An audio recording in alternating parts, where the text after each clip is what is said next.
Sejam muito bem-vindos para mais um vídeo do canal Mínima Ideia. Meu nome é Ítalo e você já chega deixando o seu like e se inscrevendo no canal. E no vídeo de hoje vamos falar sobre o incrível filme Clube da Luta. Então já pega a sua pipoca, apaga a luz do seu quarto e puxa a vinheta.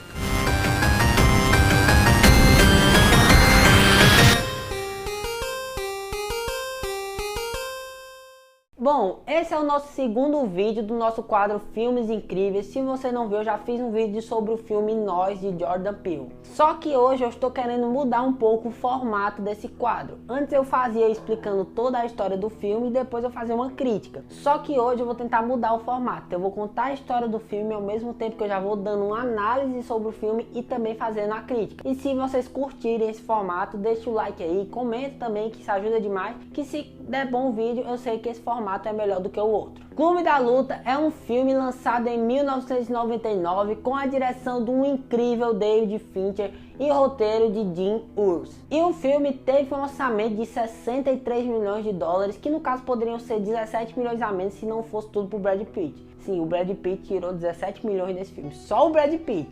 E ele é inspirado no livro de Chuck Palahniuk, que é um livro que tem o mesmo nome do filme, Clube da Luta. Mas sem enrolar demais, vamos entender a história do filme.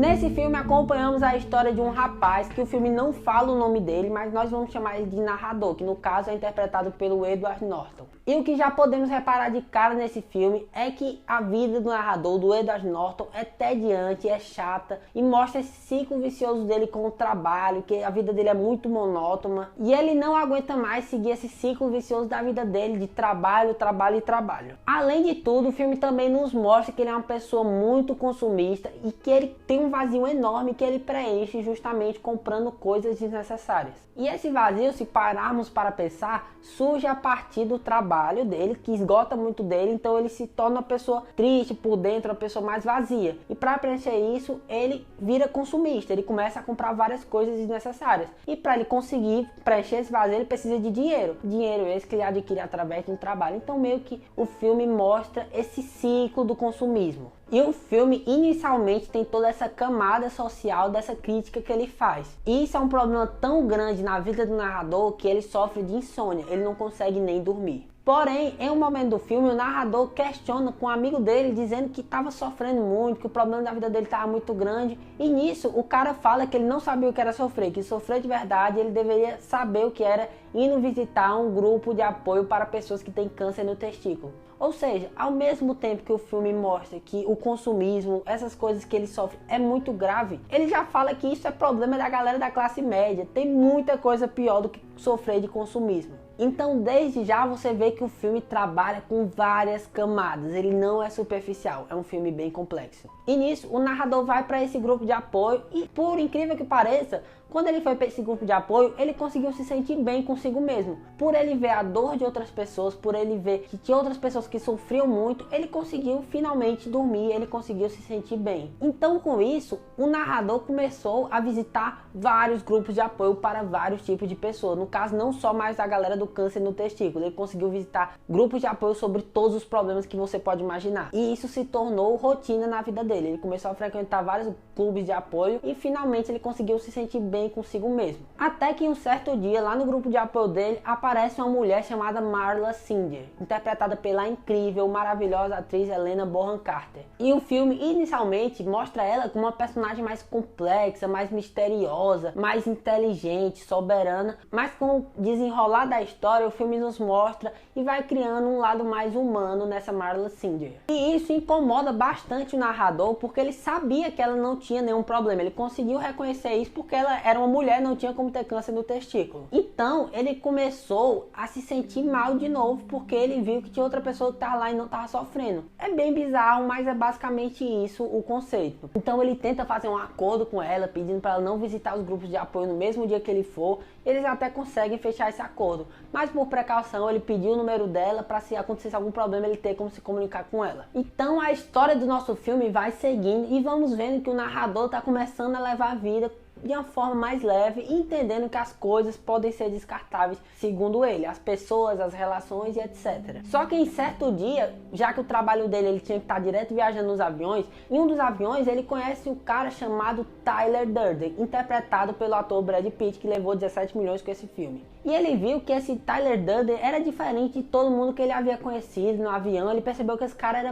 tinha um pensamento bem diferente de muita gente. Então ele ficou meio intrigado com esse Tyler Durden, e o Tyler Durden deu o número dele para o narrador falar com ele no dia que precisasse, no dia que quisesse. E quando ele chega na casa dele, o narrador, ele percebe que a casa dele tinha explodido. E a gente lembra que, como ele era uma pessoa materialista, tudo que ele tinha na casa dele, todas as coisas inúteis, as coisas irrelevantes, haviam explodido junto com a explosão do prédio. Então meio que o filme retrata isso. Ele mesmo fala que a vida dele se acabou a partir do momento que todas as coisas dele foram destruídas. Então meio que aquele vazio que estava dentro dele retornou com muita força. Então ele decide ligar pro Tyler e pede ajuda pro Tyler, pede pro Tyler se encontrar com ele, que ele estava mal. Então eles se encontram lá no bar, eles começam a conversar e a gente percebe que o Tyler é muito diferente do narrador. É basicamente o oposto do narrador. Tudo que o narrador é, o Tyler é o oposto. Ou seja, o narrador é aquele cara que tem a vida mais pragmática. Já o Tyler é um cara que vive completamente livre de tudo no mundo. Não segue lei, não segue nada. Ele é um cara muito livre. E no meio dessa conversa, o narrador pede para ir dormir na casa do Tyler,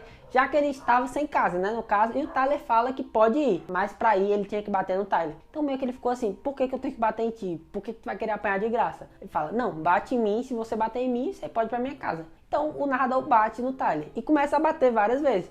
E nisso o Tyler revida nele e os dois começam a brigar. E nisso que eles brigam, as pessoas que estavam ao redor começam a falar, tipo, por que esses caras estão brigando, né? E meio que ele sai fora. E nisso o filme vai desenvolvendo toda a relação deles, toda a amizade, e vemos também que todo dia eles estão fazendo esse encontro de luta. E algo que é bom ressaltar é que esse grupo de luta que eles criaram, tá indo mais gente toda vez, todo dia que tem luta, todo dia tá indo mais gente. E todas as pessoas que estão indo, está sempre sendo composto por pessoas da classe trabalhadora, que é mais uma vez o filme tentando mostrar que as pessoas não era só o narrador que sofria com a opressão do trabalho exagerado. Várias outras pessoas também sofriam e tinham como a luta o momento em que eles batem nas outras pessoas, uma forma de descarregar o que eles sentiam na vida deles. Paralelamente a tudo isso, vemos que está sendo criada uma relação entre a Marla e o Tyler. E isso deixa o narrador meio enciumado por conta disso, porque ele já estava meio afim da Marla. Só que apesar de tudo isso, ele nunca tinha visto a Marla e o Tyler juntos em um local. Só que mesmo assim ele conseguia escutar os barulhos das coisas que eles faziam quando estavam lá na casa do Tyler, né? E voltando para a nossa história do clube lá, como eu disse para vocês, eles estavam mandando a sede lá em um bar, porém o dono daquele bar não sabia disso. Então ele chega lá no porão e fala que não queria mais saber disso, que ele não autorizou ninguém a fazer clube de luta. E mais uma vez o filme tenta mostrar aquela imagem do patrão oprimindo uma classe trabalhadora, que no caso ali aquele grupo era composto por classes de pessoas que eram trabalhadores. Só que um ponto chave nesse filme, que pra mim, na minha opinião, foi o que fez esse filme girar a chave assim, de uma forma absurda, foi a figura do Tyler Durden naquele momento. Onde o Tyler pede pro dono do bar espancar ele, e o dono do bar espanca ele na frente de todo mundo. E a galera lá que tava no local não separa porque ficou meio receosa, justamente tentando criar aquela imagem de os oprimidos têm medo dos opressores. E o Tyler é espancado, só que em um certo momento ele consegue virar um golpe contra o patrão e começa a bater no cara. E nisso criar aquela imagem de como se fosse um libertador, o cara que vai libertar os oprimidos do opressor. Então, indiretamente, claro que isso é a minha visão, o filme consegue criar essa imagem, entendeu? E a partir disso, as pessoas que já respeitavam o Tyler começam a ver ele como se fosse um libertador, a pessoa que tá ali para proteger todo mundo, para causar uma revolução. E o Tyler começa a passar deveres para essas pessoas fazerem, no caso, ações que essas pessoas tinham que estar fazendo nas ruas, né? Umas coisas assim bem radical. E isso serve para reforçar a ideia de que aquilo não era mais um clube de diversão e começou a ser sim um movimento. E o Tyler começou a ter controle sobre aquelas pessoas, e isso começou a preocupar bastante o narrador, porque ele sabia que o Tyler era uma pessoa muito radical, uma pessoa muito extremista. E ele tinha lá uma ideia de explodir uns prédios, que se esses prédios fossem explodidos, as pessoas que deviam contas, deviam essas coisas, iam começar a dever zero. No caso, ele queria fazer tudo isso sem machucar ninguém, mas mesmo assim ainda é uma ideia muito extremista. Então meio que o narrador percebe que tudo que ele tinha criado junto com o Tyler fugiu do controle dele, não tinha mais o que ele fazer.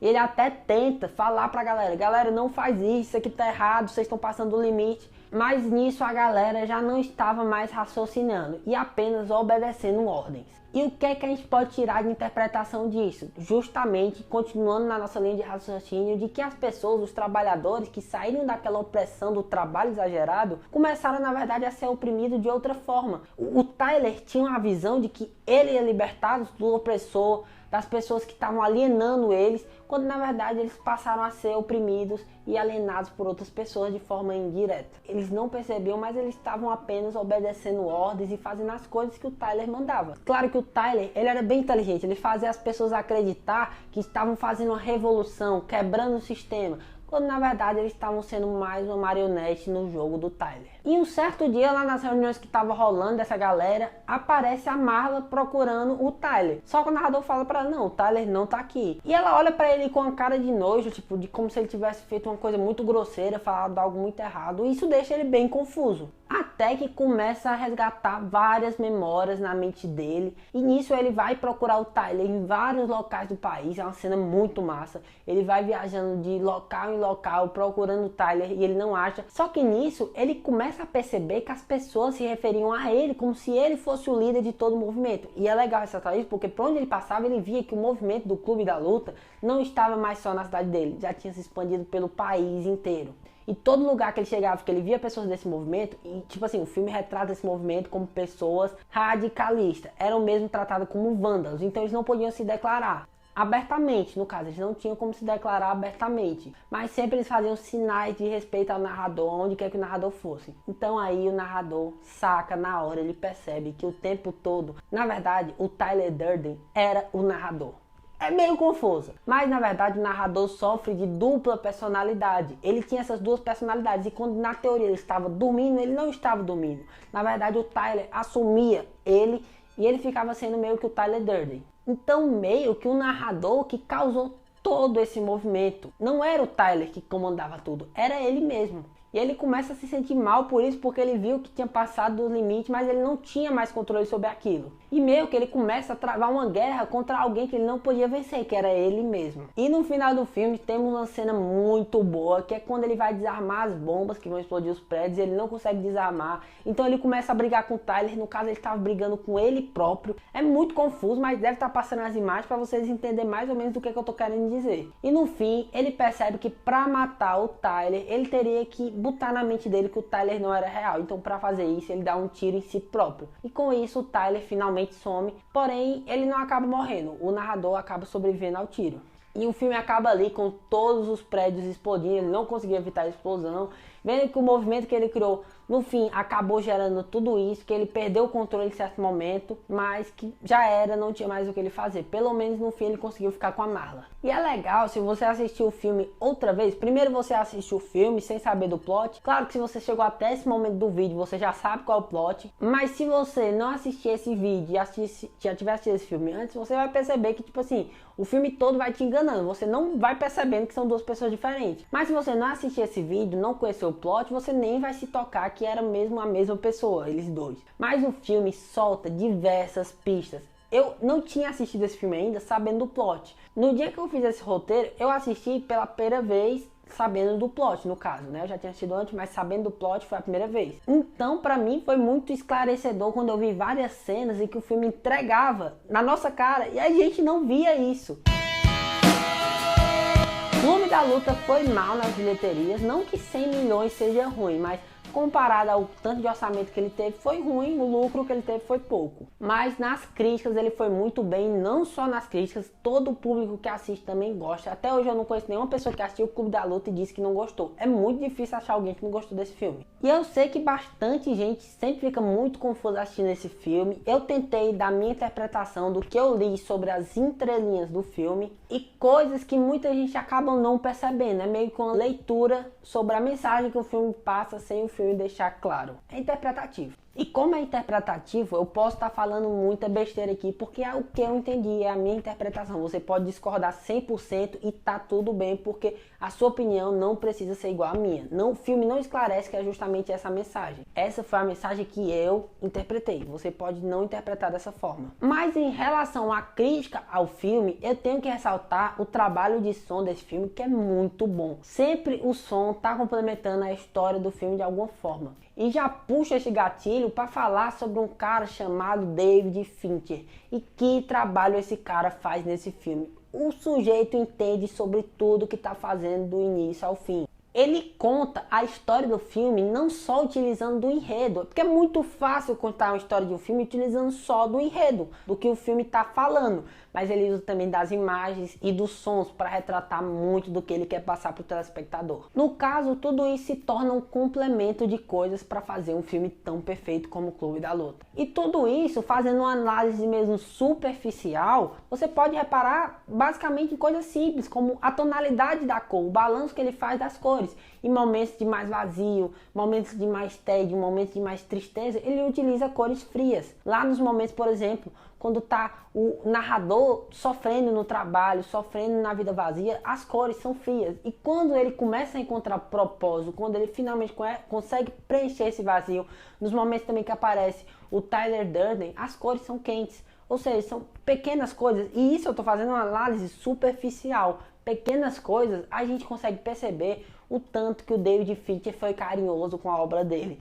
Cada detalhe ele pensou para ser um complemento. E como eu disse, é uma análise simples. Se você for analisar esse filme friamente, você for analisar cena por cena, coisa por coisa, para entender melhor do complemento, você vai ver que tem muito mais aí, porque o David Fincher é sensacional. E é o que eu sempre falo, é muito bom você assistir um filme bem feito como o Clube da Luta. É sempre muito prazeroso assistir um filme que é divertido e que é bem feito. E Clube da Luta consegue ser a junção do útil ao agradável. Ele é bem feito e é divertido. Não é chato, não é enrolado e é muito bom. Então está aqui a minha recomendação para Clube da Luta, assistam. Se eu for dar uma nota para Clube da Luta, para mim é 9.9. Falo mesmo, é um dos melhores filmes que eu já assisti, muito bom e recomendo demais. E esse vídeo vai ficando por aqui, eu espero que vocês tenham gostado. Se gostaram, já deixe seu like, se inscreve no canal, comenta, compartilha, que isso fortalece demais o nosso trabalho. Também me siga nas redes sociais, siga as redes sociais do canal, que lá tá tendo conteúdo toda hora. Então é isso, valeu e falou!